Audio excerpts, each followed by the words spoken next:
আমি সকালবেলা ঘুম থেকে উঠে কবে কালকে? হ্যাঁ, গতকাল হচ্ছে সকালবেলা ঘুম থেকে উঠে যখন গেটটা খুলি দেখি সামনে একটা কাগজ পড়ে আছে। আমি প্রথমে ভেবেছি যে আমাদের বাড়িতে ছোট বাচ্চা আছে, তারা হয়তো এই কাগজের টুকরো ফেলেছে।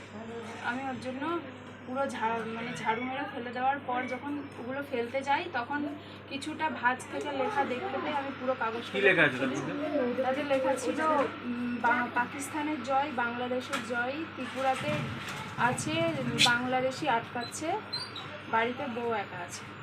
আচ্ছা, স্বামী কি কেউ কিছু কাজ করে? হ্যাঁ, আমার স্বামী বিএসএফে আছে। আচ্ছা, কোথায় পোস্টিং আছে? ত্রিপুরাতে আছে পোস্টিং। কি মনে করছেন এটা আপনাদের বাড়িতে পাঠানোর উদ্দেশ্য কি? আমি বুঝতে পারছি না যে এটা কেন পাঠিয়েছে কিংবা কে পাঠিয়েছে, কিন্তু এই কাগজটা নিয়ে একটু ভয়ও লাগছে যে এরকম। আপনি বাড়িতে কি একাই থাকেন? হ্যাঁ, আমি একাই থাকি। আমার শ্বশুর শাশুড়ি চিকিৎসা সূত্রে গুজরাট আছে। সেটা কি আপনাদের এই চিঠিটা যেটা পাওয়া গেছে সেটা কি বাড়ির মধ্যে, ঘরের মধ্যে, ওই দরজার কাছে, বারান্দার কাছে? হ্যাঁ। কি মনে করছেন, কারোর সাথে শত্রুতা ছিল? আমি এটা বুঝতে পারছি না যে কে এটা করেছে, কিংবা আমাদের পাড়ার মধ্যে সেরকম সম্পর্ক নেই যেটা কেউ সেরকম ভাবে ফেলবে। আমি এটা বুঝতে পারছি না যেটা কি করে আসবে। আচ্ছা, আরেকটা প্রশ্ন রাখবো, আপনার স্বামী কতদিন ধরে কাজ করছে সেনাবাহিনী? কোথায় পোস্টিং আছে এখন? এখন ত্রিপুরাতে আছে। এখন কি অত্যন্ত আতঙ্কে রয়েছেন?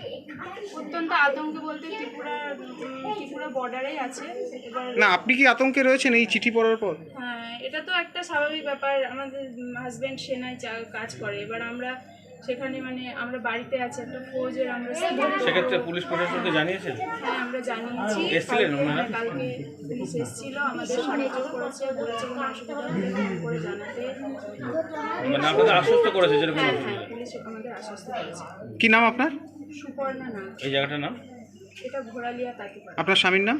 বিশ্বজিৎ নাম। আচ্ছা, ওনাকেও কি জানানো হয়েছে বিষয়টি? উনিও জানেন? হ্যাঁ, উনি জানেন। আচ্ছা, তো সেক্ষেত্রে আপনাদের যে ডিপার্টমেন্টে কাজ করেন সেখান থেকে, সেনাবাহিনী থেকে, সেখান থেকেও কি ওনারাও তো নিশ্চয়ই কোনো ব্যবস্থা নেবেন এর জন্য? আমাকে বলেছে যে প্রথমে আমি একটা পুলিশ থানায় লোকাল জিডি করতে, আমি সেটাই করেছি। তারপরে দেখি কি হয়। এই যে একদিকে পাকিস্তান ভারত যে আবহ চলছে, যেখানে একের পর এক আঘাত আনছে পাকিস্তান, সেক্ষেত্রে সেনাবাহিনীকে লক্ষ্য করে, অর্থাৎ সেনাবাহিনীর কর্মীকে লক্ষ্য করে এই চিঠি, কি মনে করছেন যে এটা রীতিমতো থ্রেট দেওয়া হচ্ছে?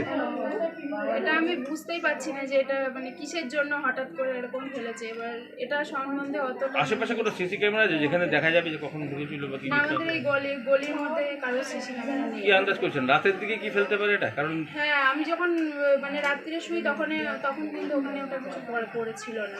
সকালবেলা দেখেন? হ্যাঁ, সকালবেলা দেখেছি। কবে সকালে? আজ সকালে? আমি গতকাল সকালে দেখেছি। কি নাম আপনার? আমার নাম সুপর্ণা নাম। স্বামীর নাম? বিশ্বজিৎ নাম। উনি কি বিএসএফে কর্মরত? হ্যাঁ, বিশ্বজিৎ। ঠিক আছে।